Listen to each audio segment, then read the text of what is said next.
नमो वरहिन्तां नमो नमो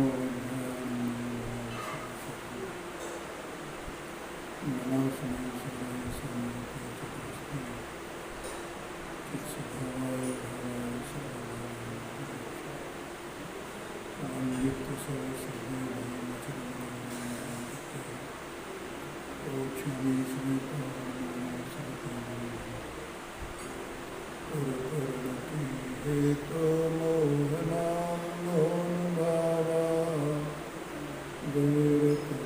भाग्य व्याप्तिकलमासुतः मम परमविशोदेशोदचिन्मात्रनोति भवतु समेसार व्याख्यैवानुभूति।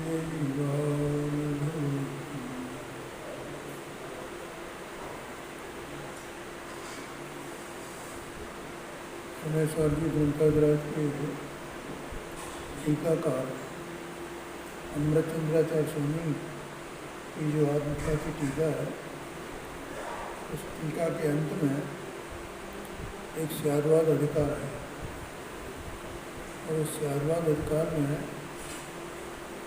आचार्य देव ने चैतन्य वस्तु आत्मा है, उसकी अनंत शक्तियों में से 47 शक्तियों का स्वरूप यहाँ बताया है, उनको परिभाषित किया है। उनकी शक्तियों को एक तरह से कहें हम तो उनके लक्षण को बताया है, परिभाषा दी है उनको। उस पर शायद पहली बार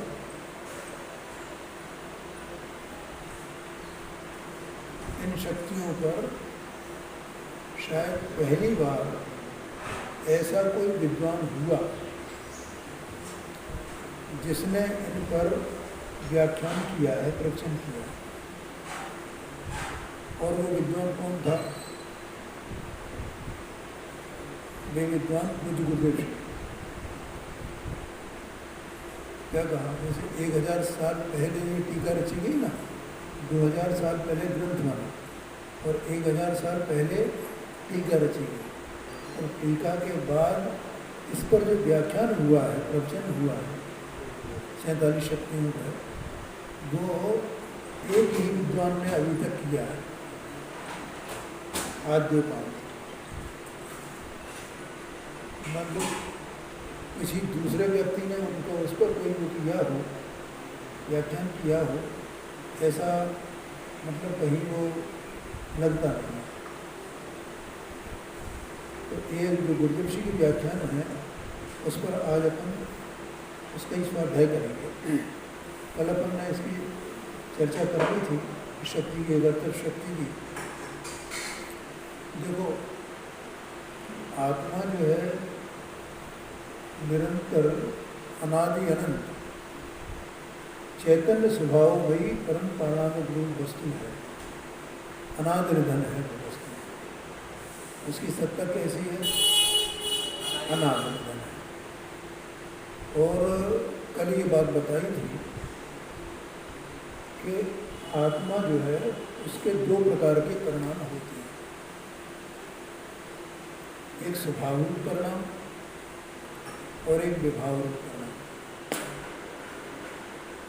ठीक है, 2 प्रकार के परिणाम।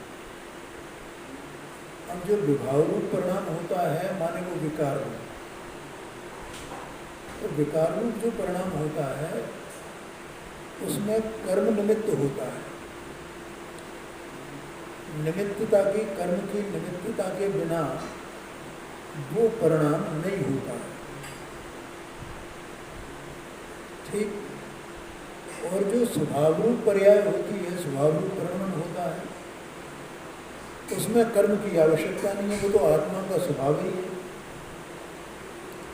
जब कर्म के अंश का अभाव होता है तो उसमें स्वभाव प्रकट होता है और वो आत्मा स्वभाव रूप परिणाम करता है। बोलो, एक बात समझ में आई? लेकिन पर्याय में जो परिणाम होता है, विकार रूप, विभाग रूप, वो आत्मा का स्वभाव नहीं है, इसलिए उस विकार का आत्मा स्वभाव से है। जैसे आत्मा में ज्ञान स्वभाव है, तो ज्ञान स्वभाव है, तो वो ज्ञान रूप जो परिणाम है उसका साधन आत्मा है ना स्वयं। उससे उस साधन से, क्योंकि आत्मा ज्ञान स्वभाव है, ज्ञान स्वभाव है, ज्ञान स्वभाव है, लेकिन आत्मा राग स्वभाव तो नहीं है। वो चाहे निगोद का आत्मा हो, निगोदिया का या सिद्ध भगवान का आत्मा, किसी भी आत्मा में आत्मा का स्वभाव विकार राग नहीं है। सभी का स्वभाव क्या है? ज्ञान है सबका स्वभाव, राग स्वभाव नहीं है। लेकिन फिर भी जगत में, संसार अवस्था में जीवों की परिणति में राग होता है, तो वो स्वभाव में से आता है, स्वभाव उसका साधन है या वो उसका कर्म साधन है? बोलो भैया, समझ में आया? उसका कर्म साधन है, कर्म कारण है। आत्मा स्वयं उसका कारण नहीं है, तो उसके कारण रूप होने की शक्ति का आत्मा में अभाव है। जिस शक्ति के कारण से आत्मा उसका कारण नहीं होता है, उस शक्ति का नाम अकर्तृत्व शक्ति है।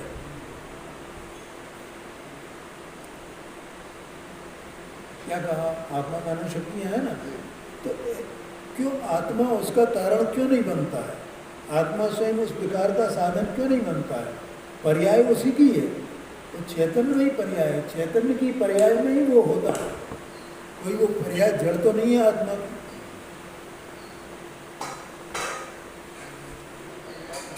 है ना? पर्याय, जो पर्याय जड़ है कि चेतन है? चेतन की पर्याय है वो, जो पर चेतन की पर्याय है, वो चेतन की पर्याय है, वो ही स्वयं विकार रूप होती है। लेकिन तो भी उस विकार का साधन आत्मा में हो, ऐसा आत्मा में कोई शक्ति नहीं है। अथवा तो यूँ कहें कि आत्मा में उसके साधन रूप होने की शक्ति का अभाव है, या अभाव रूप रहने की शक्ति है। उसके साधन होने की अभाव रूप शक्ति है, उसके साधन होने की अभाव रूप शक्ति है। उस शक्ति के कारण से आत्मा उसका साधन नहीं बनता है। हाँ जी, हाँ, जो विकार हुआ तो वो हो विकार, लेकिन आत्मा उसका साधन नहीं है।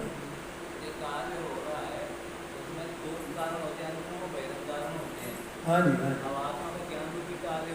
हाँ जी, हैं जी, हाँ जी, हाँ जी, हाँ जी, हाँ जी, हाँ, बहिरंग कारण है ना? क्या है? देखो, बहिरंग कारण कई हैं, बहिरंग कारण एक नहीं अनेक होते हैं। अपन मुख्यतः से कहें कि पहली बात, जैसे ज्ञान हो रहा है, ज्ञान माने ज्ञान की पर्याय उत्पन्न हो रही है, तो इस जीव को जो ज्ञान की पर्याय उत्पन्न हो रही है, सिद्ध भगवान को ज्ञान की पर्याय उत्पन्न हो रही है, तो उसमें कर्म का क्षोभम निमित्त है कि नहीं है? यहाँ पर अभी अपना जीव है,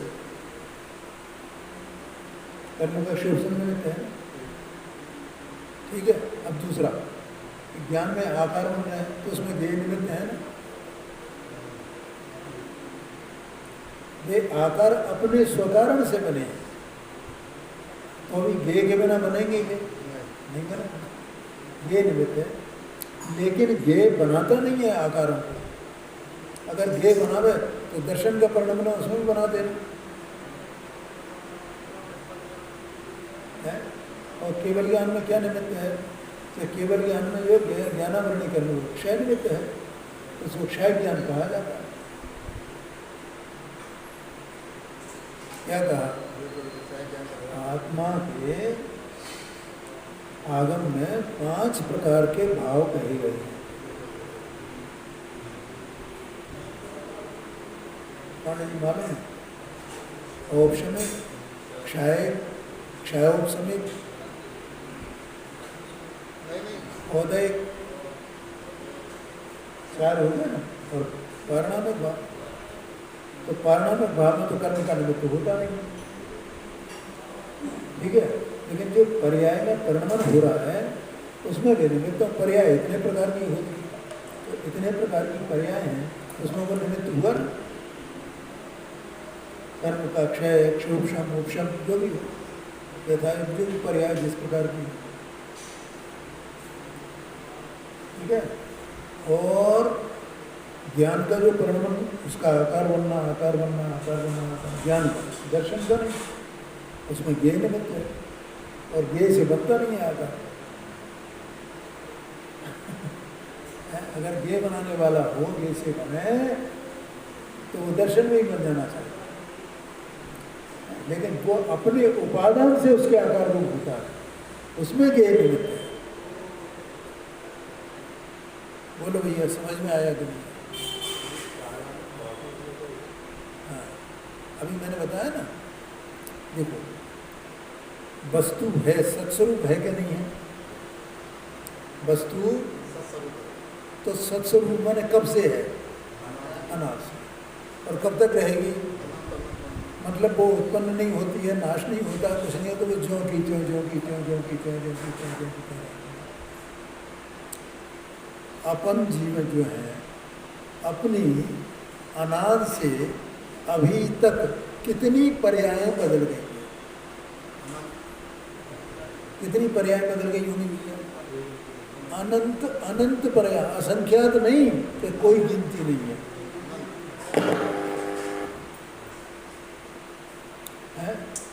अनंती पर्याय बदल गई हैं। अब अनंती पर्याय बदल गई हैं, तो द्रव्य तो वैसा का वैसे ही रहा कि नहीं रहा?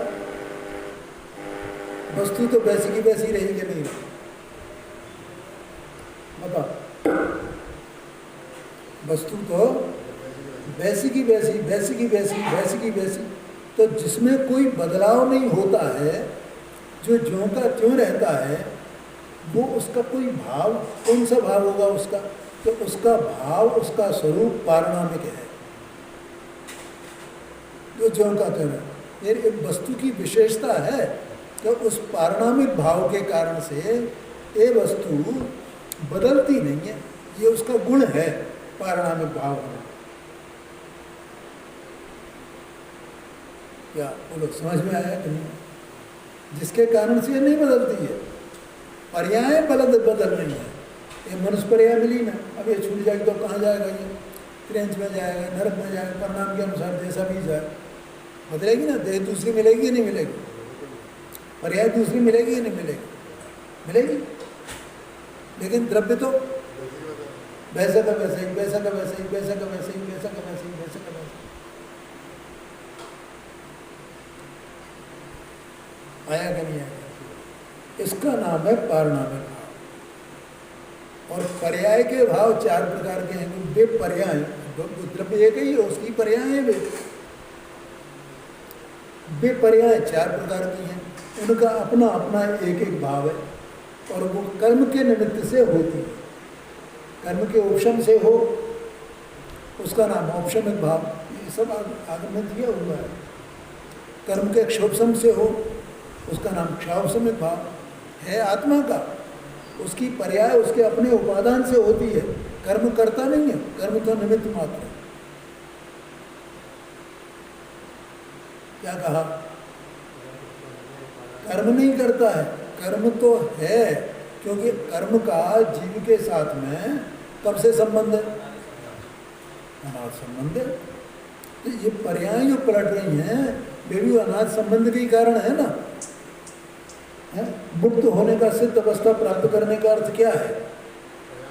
कि जो पर्यायों का पलटना है वो बंद हो जाए, और एक पर्याय सिद्ध अवस्था प्रकट हो गई, बस वो ही बनी रहे, वैसी की वैसी, वैसी की वैसी, वैसी की वैसी, वैसी की वैसी। तो वो कब बनी रहेगी? जब कर्म का संग छूट जाएगा। और कर्म का संग छूट गया तो ये देह मन वाणी का भी संग छूट गया। स्वयं ज्ञानावरणादिक 8 कर्मों का संग छूट गया। आत्मा की अवस्था में जो रागादिक होते हैं उनका भी संग छूट गया, क्योंकि ये सब कर्म के निमित्त से ही है ना। बोलो समझ में आया कि नहीं? तो परिणामिक भाव समझ में आया। और वो 4 प्रकार की पर्यायों की अवस्था, उन पर्याय में ये 4 में से कोई ना कोई होगी, कोई ना कोई होगी, कोई ना कोई। सिद्ध भगवान की सिद्ध अवस्था वो भी क्षय अवस्था है, क्षय भाव अवस्था। द्रव्य वैसा का वैसा ही है। जो निबोध में सोई मुझ में, सोई मोक्ष मझा। द्रव्य वैसा का वैसा ही है, निबोध में भी वैसा ही है, और अभी भी और सिद्ध अवस्था में ऐसी बात है। अब ये क्या है कि जो वैसा का वैसा ही है उसको ये देखता नहीं है, और जो पर्याय मिली है उसको पकड़ के बैठा है। नहीं, अभी तो प्रमाण है ना। ये अपन अपने ज्ञान में इस बात को जानते हैं कि नहीं जानते कि हम क्या कर रहे हैं। हमारी दृष्टि अपने द्रव्य पर है, पारिणामिक भाव पर है? नहीं है। पारिणामिक भाव स्वरूप अपना जो द्रव्य है, जो वस्तु है, उस पर हमारी दृष्टि है ही नहीं, उस पर पकड़ है ही नहीं, उसको हमने जाना ही नहीं, पहचाना ही नहीं कि मैं तो ये नहीं बदलने वाली वस्तु है। जो बदलने वाली वस्तु है उसी को मैं पकड़े बैठा है। अब जब उसको पकड़े बैठा रहूँगा तब तक क्या होता रहेगा? पर्यायों में परिभ्रमण होता रहेगा।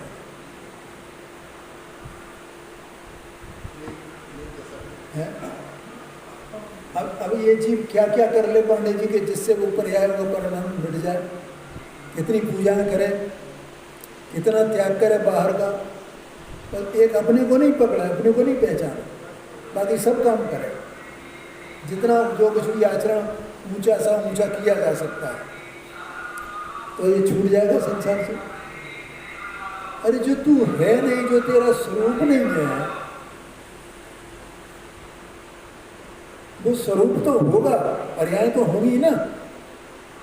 नहीं, मान लो इस जीव का मिथ्या दर्शन भी चल रहा है, तो मिथ्या दर्शन भी चल रहा है, तो वो का कौन सा भाव है? 4 भावों में औदैहिक भाव। पर्याय जो 4 भाव है ना, उसमें भी मिथ्या दर्शन, मिथ्या ज्ञान, मिथ्याचार, ये जो चल रहा है इसका परिणाम, तो ये औदैहिक भाव कर्म के उदय उसमें निमित्त है। ठीक है, अभी मिथ्या दर्शन हट जाए, इसका मिथ्यात्व का अभाव हो गया, इसका मतलब इसने अपने आत्मा को पकड़ लिया। इसकी पर्याय, जो पर्याय को ही पकड़े बैठी थी, उसने अपने द्रव्य को पकड़ लिया, और द्रव्य को पकड़ लेना, उसमें अहम आ जाना, इसका नाम सम्यक दर्शन है। तो वो सम्यक दर्शन भी स्वयं पर्याय है ना, और द्रव्य तो वैसे का वैसे ही है। मिथ्यात्व था तो वैसे ही था, और सम्यक दर्शन हुआ तो वैसे ही है। नहीं आएगा? अब सम्यक दर्शन हुआ तो वैसे का वैसे ही, वो तो हो ही रहा है, वो तो हो ही रहा है। तो अब सम्यक दर्शन कौन सा भाव है? ये द्रव्य है, ये द्रव्य है कि पर्याय है? पर्याय है। तो इस सम्यक दर्शन कौन सा भाव है? कि ये औपशमिक होगा या क्षायक होगा या क्षापशमिक होगा? और देख नहीं रहा।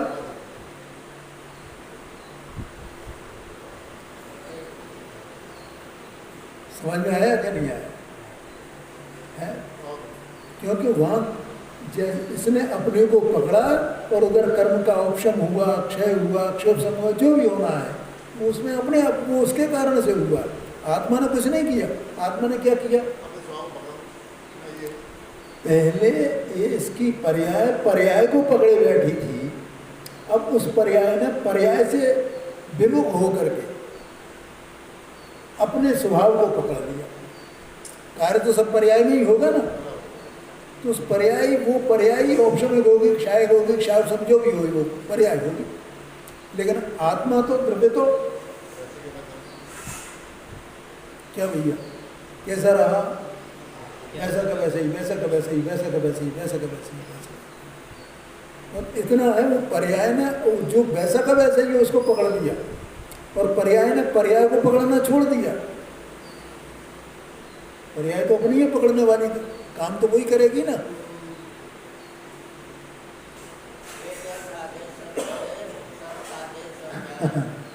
हाँ जी,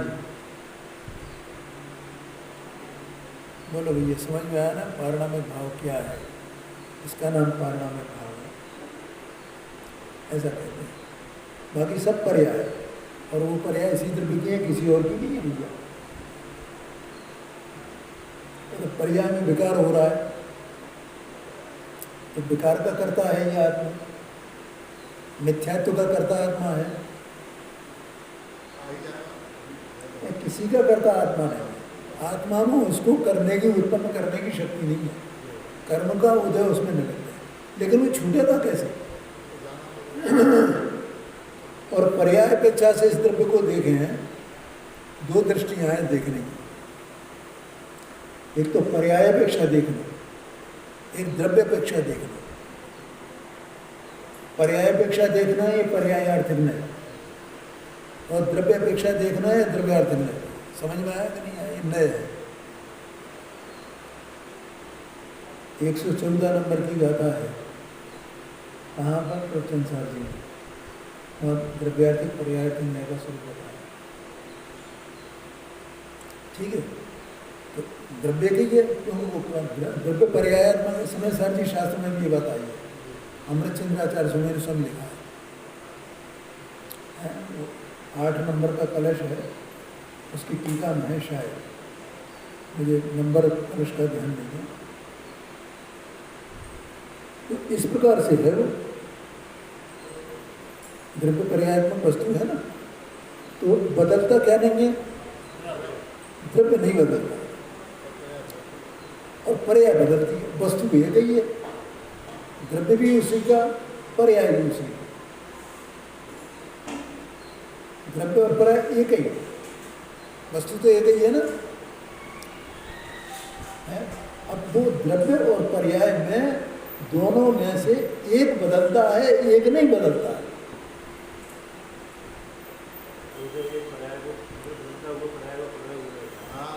है जी? हाँ, नहीं बेटा, नहीं बेटा, उसकी सिद्धि 2 प्रकार से होती है। एक प्रकार तो ये है कि जो ये देह परिवर्तन हो रहा, ये भी पर्याय जीव की ही है ना। ये असमान जाति द्रव्य पर्याय इसको बोला जाता है, तो जीव की बोली जाती है, जब द्रव्य पुद्गल की बोली जाती है। बोलो, जीव की है वो पर्याय, पुद्गल की नहीं है। द्रव्य दोनों मिले हैं आपस में, लेकिन कहीं किसकी जा रही है? जीव की पर्याय है, जीव की पर्याय। पुद्गल की नहीं कही जा रही, क्यों? उसका कारण क्या है? तो सब जीव की पर्याय क्यों कही जा रही है? वो पुद्गल की क्यों नहीं कही जा सकती? इसलिए नहीं कही जा सकती है, और जीव की इसलिए कही जाती है कि जीव ने ही स्वयं भिन्न भिन्न प्रकार के परिणाम करके और कर्म बांधे, और उसके फल में ये पर्याय मिली है। पुद्गल ने तो नहीं बांधे है, पुद्गल ने तो परिणाम नहीं किया आत्मा को बांधने का, पुद्गल ने किया है परिणाम। किसने किया? जीव ने किया, तो जीव का हुआ, पुद्गल का कैसे हो जाए? बोलो, लॉजिक समझ में आया? और वास्तविकता है ना ये, तो इनकी सबको 2 द्रव्य तो मिले, 2 द्रव्य तो असमान जाति पर यार, तो पुद्गल की क्यों नहीं हो सकती? पुद्गल की क्यों नहीं होगी? जीव की क्यों होगी? इसलिए वो जीव की है।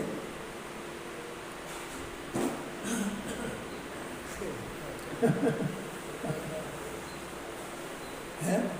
और जीव को मिली, और जीव ही उसमें एकत्व करे, और फिर पर्याय मिलेगी। क्यों? ये संसार में परिभ्रमण का कारण क्या है?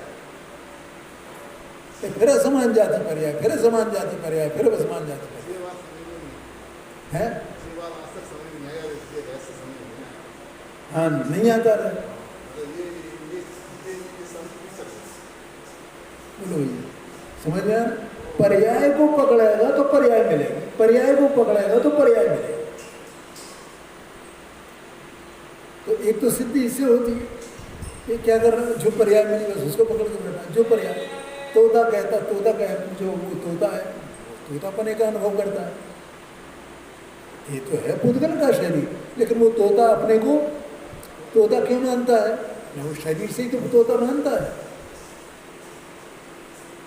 जो भी जीव, मच्छी, मक्खी, मच्छर वगैरह, जो जो जो जो ये सब असमान जाति पर्याय है ना सब। वो जो पर्याय मिली उसी में एकत्व, जो पर्याय मिली उसी में एकत्व, जो पर्याय मिली उसी में एकत्व है। तो उसका फल क्या आएगा भैया? लो पर्याय पर्याय पर्याय पर्याय पर्याय पर्याय, संसार में संसार में संसार में, ये उसका फल है। तू द्रव्य को पकड़े, पर्याय को नहीं पकड़े तो संसार छूट जाए। तो तू द्रव्य है तो द्रव्य रूप रह जाएगा। क्या कहा? देखो मुझे बिल्कुल कितना शानदार इसमें लॉजिक है? तो ये संसार अब ये क्या करता है, पर्याय को ही पकड़े पकड़े ये सब काम कर लेता है। नहीं आया समझ, नहीं कर रहा, सारा त्याग कर देगा, मुनि बन जाएगा, व्रत तप शील संयम सब पाल लेगा, कठोर से कठोर तप करेगा। उसमें लिखा है ना कि मुनिराज जो है वो युगल जी सब पूजन है ना, हाँ, करते तप शैल नदी तट पर तर तल वर्षा की झड़ियों में। मैंने अलग अलग मौसम में मुनिराज अलग अलग स्थान पर बैठ करके तप करते हैं। गर्मी में कहाँ करेंगे? पहाड़ पर। और सर्दियों में कहाँ करेंगे? नदी के किनारे। और बरसात में कहाँ करेंगे? पेड़ों के नीचे बैठ करके। अपन जरा पेड़ के नीचे जहाँ टपक रहा हो पानी टप टप, थोड़ा खड़े होकर के दूसरे को कितनी देर खड़े रहे, कितनी आकुलता हो जाएगी। मुनिराज वहाँ खड़े होते हैं, वहाँ बैठते हैं।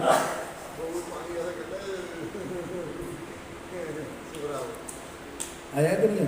वैसे आप पानी में निकल जाओ, वैसे बरस रहा हो पानी तो आपको कोई तकलीफ नहीं होती, लेकिन पेड़ के नीचे आप खड़े हो गए बहुत तकलीफ होगी। आप ऐसी जगह पर मुनिराज करते हैं। तो ये पर्याय दृष्टि छोड़े बिना ये मुनि बन करके वहाँ तप करे पहाड़ों पर, इतना कठोर तप। इतना कहा आगम में कि इसकी चमड़ी काट करके और उसमें नमक भर दिया जाए तो ये उफ नहीं करे, क्रोध नहीं करेगा कि किसने किया है ये। इतनी कसाई की मंदता, लेकिन द्रव्य को नहीं छोड़ा, वो द्रव्य को नहीं पकड़ा, पर्याय को ही पकड़ा। मैं मुनि हूँ और मैं ये करूँगा, इससे मुझे मोक्ष मिलेगा।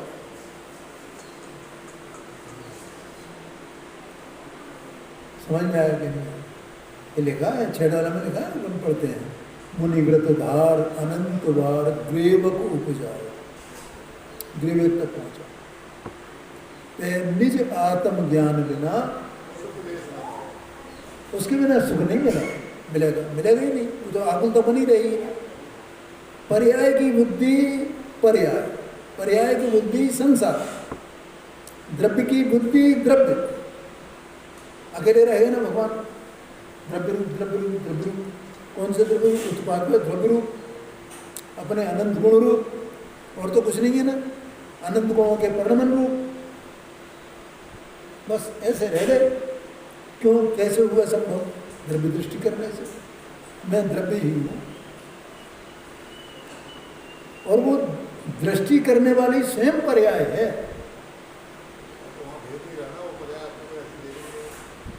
कौन है? दृष्टि करने वाली स्वयं पर्याय। क्योंकि कार्य कहाँ होएगा? पर्याय में। द्रव्य में तो कार्य होता नहीं। द्रव्य तो प्रकार एक रूप एक रूप एक रूप एक रूप, पर्याय उसी द्रव्य की, और कोई ज्वाइंटिंग ही नहीं है। तो वस्तु का स्वरूप ही ऐसा है, इस प्रकार का। हमें पर्याय पर्याय पर्याय पर्याय ऐसा कहने से उसमें कोई भेद दिखाई देता है, भेद भैया लक्षण से है, वस्तु तो अभेद है। समझ में आया? तो एक तो ये है कि एक पर्याय, हम जो जो पर्याय मिली उसमें एकत्र होती, जो जो पर्याय मिली।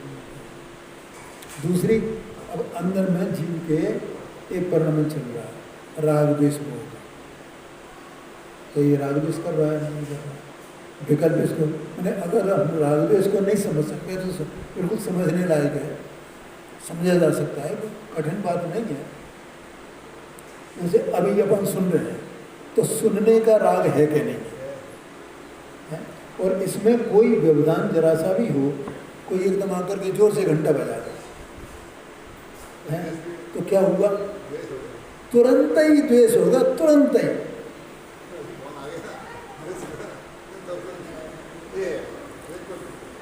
है?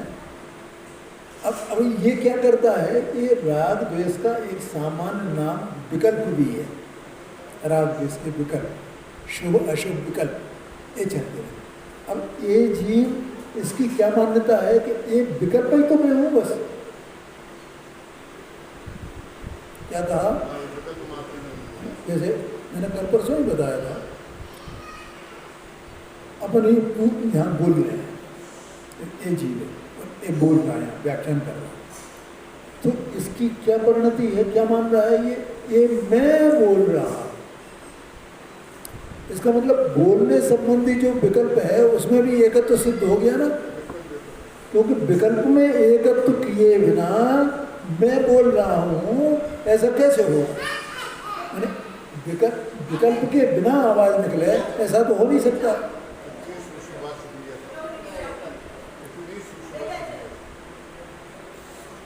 विकल्प के बिना हो जाएगा? पूजा करने की पूजा विकल्प के बिना हो जाएगी? अपन ने उपवास किया तो विकल्प के बिना उपवास हो जाएगा? जो भी अपन क्रिया करेंगे उसमें सब में अपना विकल्प चल रहा है, साथ में क्रिया चल रही है, क्रिया का करने का विकल्प अपने को चल रहा है, विकल्प चल रहा है। ठीक है? अब अच्छी क्रिया कर रहे हैं, शुभ क्रिया कर रहे हैं, उसमें भी अपना विकल्प चल रहा है। अशुभ क्रिया कर रहे हैं, उसमें भी अपना विकल्प चल रहा है। दुकानदारी कर रहे हैं, उसमें अपना विकल्प, आत्मा का विकल्प, आत्मा उस विकल्प में हो रहा है। अब ये विकल्प निरंतर बदल रहे हैं ना, हर समय बदल रहे हैं कि नहीं? तो उसमें वो बदलाव में एकत्व तो है कि नहीं? इसका वो बदलाव में एकत्व, बदलाव जैसे इधर व्यंजन पर्याय में एकत्व, तो ऐसे उस बदलने वाली जो विकल्पों की विकल्प बदल रहे हैं, उन विकल्पों में एकत्व, इसको चल रहा है। ऐसे पर्याय में जो परिणाम चल रहा है, जो विकल्प चल रहे हैं, विकार चल रहा है, उसमें इसका निरंतर एकत्व है। यहाँ मूल बात तो ये सिद्ध करनी थी कि पर्याय में एकत्व है, द्रव्य में एकत्व नहीं है। बोलो पंडित। अब जब ये जीव अपने ज्ञान स्वभाव का, ज्ञान स्वरूप स्वभाव जो आत्मा है, परम पारणामिक, उसमें परम शब्द और लगा देते हैं, क्योंकि पारणामिक भाव तो सभी के हैं, उनसे भिन्न अपना परम पारणामिक है। और परम पारणामिक भाव माने जो जीवत्व, भव्यत्व और अभव्यत्व वे भी इसी के भेद है ना, तो उसमें भी उनके अभाव, उससे भी भिन्न परम पारणामिक भाव, ऐसा कहा जाता है। क्योंकि यहाँ भव्यत्व और भव्यत्व शामिल नहीं हुआ, वो तो अकेला पारणामिक भाव, बस उसको परम पारणामिक। और उस परम पारणामिक भाव को कौन देखेगा? जो भव्य होगा वही देखेगा। तो भव्यता उसकी फलित हो गई, उसने देख लिया अपने को, मैं परम पारणामिक भाव रूप वस्तु हूँ, मैं बदलने वाली वस्तु नहीं हूँ, मैं तो त्रिकाल एक रूप वस्तु हूँ, जो निगोद में सोई, मुझ में सोई, मोक्ष में जाए। है जी? हाँ, सोई मोक्ष में जाए, सोई मोक्ष में, एक ही है, एक ही एक है, उसका नाम परम पारणामिक भाव है। तो उसकी दृष्टि हुई तो उसकी दृष्टि होने पर क्या होगा? वो जो स्वभाव है ना आत्मा का, वो स्वभाव पर्याय में व्यक्त होने लगेगा।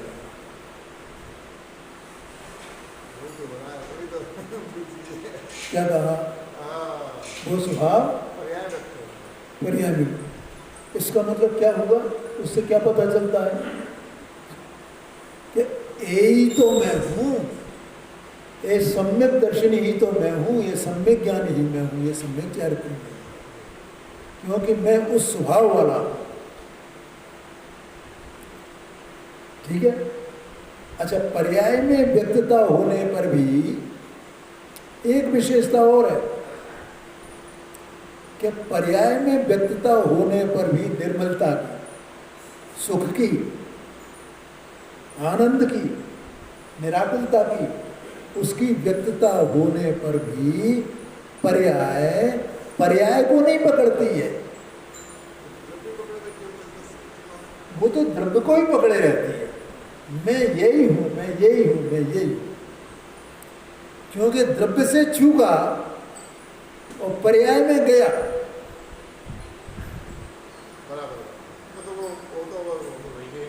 फिर तो वहीं की वहीं पहुंच गया। शाबाश, बिल्कुल।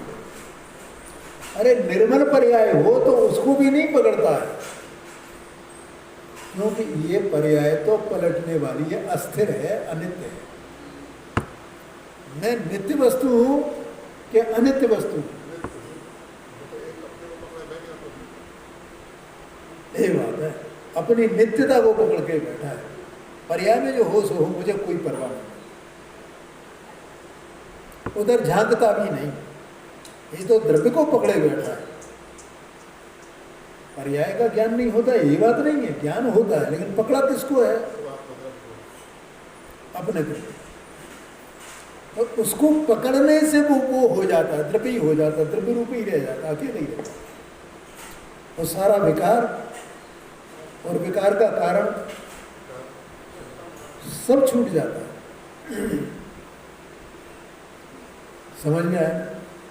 इसके लिए ये जीव के 5 भाव कहे गए हैं, बताए गए हैं। औदय ऑप्शन में क्षायक क्षय उसमें है, और 5वां पारमाणु। बोलो भैया समझ में आया कि नहीं? क्या करना है? तो तत्वार्थ सूत्र में 5 भाव कहे हैं। आज इन्होंने प्रश्न कर दिया तो उसका इतना लंबा खुलासा है। और अपने को क्या करना है, माने इस जीव को क्या करना है? द्रव्य को पहचानना है, द्रव्य को जानना है, पारणामिक भाव को जानना, पहचानना, वहाँ पहुँचना है। यही मार्ग है। इसको छोड़ करके ये जीव कुछ भी करे तो उसको क्या कहा पता है ज्ञानियों ने? एक के बिना शून्य कितने लगा दें हम भैया? 1 करोड़ में कितने शून्य होते हैं? 7 शून्य होते हैं 1 करोड़ में। अब 1 हटा दो वहाँ से और 7 शून्य लगा दो, तो वो बल्कि 8 शून्य लगा दो, 1 की जगह 1 शून्य और लगा दो, तो करोड़ हो जाएगा।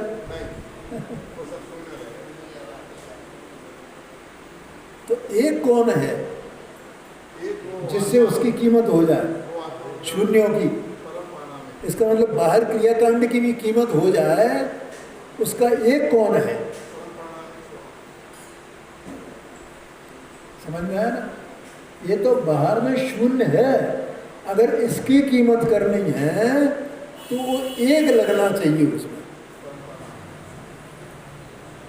तो एक लगेगा उसमें तो उसकी कीमत हो गई, और एक के बिना उसकी कोई कीमत क्यों?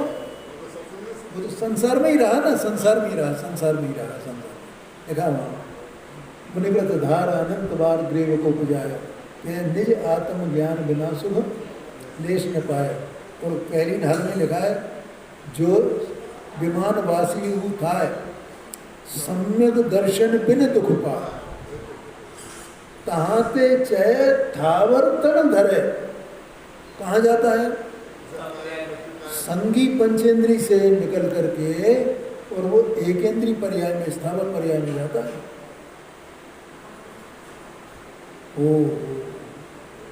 क्योंकि यहाँ व्रत तप करके वो स्वर्ग में गया, ठीक है, और स्वर्ग में गया तो इसकी वो अभिलाषाएं दबी हुई थी ना, तो वहाँ अनुकूलता मिली तो उसमें मगन हो गया और पूरा सागरों का जीवन काय में निकाला, भोग विलास में, भोग विलास में, भोग विलास में, भोग विलास में। अपने को नहीं पहचाना, अपने को नहीं पकड़ा।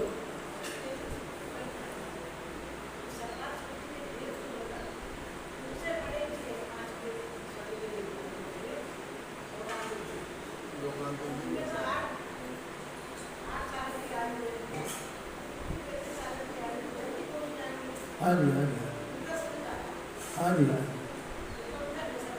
जी, हाँ, बिल्कुल सच्ची बात, बिल्कुल सच्ची बात। क्या भैया कबीर भाई समझ में आया ना? क्या करना है, किसकी कीमत करना है? देखो इसमें ये कीमत न करना और करना ये अपने हाथ में है? उसको छोड़ने का काम को नहीं करना है अपने को कि हमें इसको छोड़ दें साथ। अरे हम जो कर रहे हैं उसकी कीमत होनी चाहिए, और जो हम कर रहे हैं वो निरर्थक चला जाए। लोग में अपन ऐसा कोई कार्य करते हैं कि हम करें और निरर्थक हो जाए, कोई करना चाहेगा?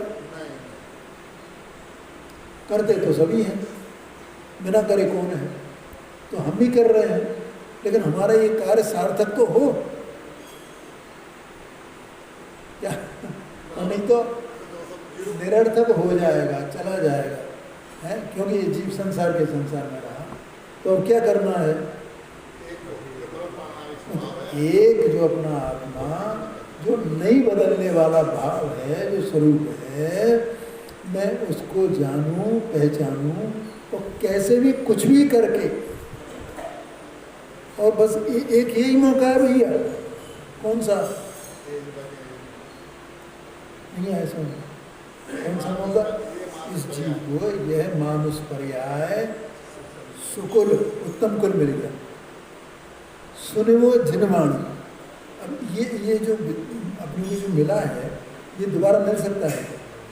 अरे मनुष्य पर्याय नहीं मिलने वाली है, अगर हम अभी चूके तो। भगवान महावीर स्वामी का जीव मारीच के अवस्था में चूक गया।